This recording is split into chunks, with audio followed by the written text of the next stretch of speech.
Top quality और consistent performance के लिए सिर्फ सिल्वर पंप्स। टॉप क्वालिटी और कंसिस्टेंट परफॉर्मेंस के लिए सिर्फ सिल्वर पंप्स, नाम याद रखना। कोकाटे यांचा राजीनामा घ्यावा अशी मागणी होती, परंतु अजितदादांनी फक्त त्यांना समज दिलेला आहे का? असं म्हणजे त्यांना फक्त समज देऊन सोडून देणं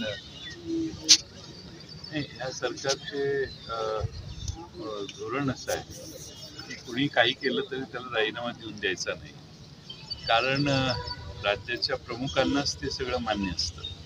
त्यामुळं कोणत्याही मंत्र्यांनी त्यांच्या सत्तारूढ पक्षाच्या आमदारांनी कोणतीही कृती केली तरी मुख्यमंत्री सुरक्षित आहेत किंवा त्यांना ते मान्य आहे. त्यामुळं या सर्व मंत्र्यांनी केलेल्या सगळ्या कृत्या देवेंद्र फडणवीसांना मान्य आहेत असाच त्याचा अर्थ काढा. मग अजित पवारांनी राजीनामा नाही घेतला, एकनाथ शिंदेनी घेतला नाही, हे सब झूट आहे. मुख्यमंत्री हा मालक असतो. मुख्यमंत्र्यांनी त्या सगळ्या गोष्टींना मान्यता दिलेली असल्यामुळे ते सगळे आज त्यांचे सहकारी म्हणून काम करत आहेत.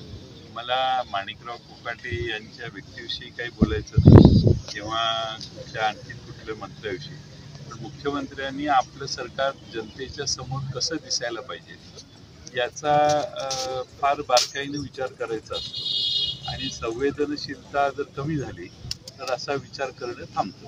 महाविकास आघाडी डॅमेज होते. देखील आज प्रवेश. महाराष्ट्रातली जनता, सांगली जिल्ह्यातली जनता, काय माझा प्रॉब्लेम आहे काय, समोर रेजिस्टन्स जोपर्यंत येत नाही तोपर्यंत मी शांत असतो. मलाही मी निवांत असतो.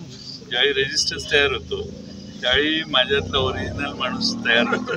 त्यामुळे आता थोडे दिवस बघा तुम्ही काय.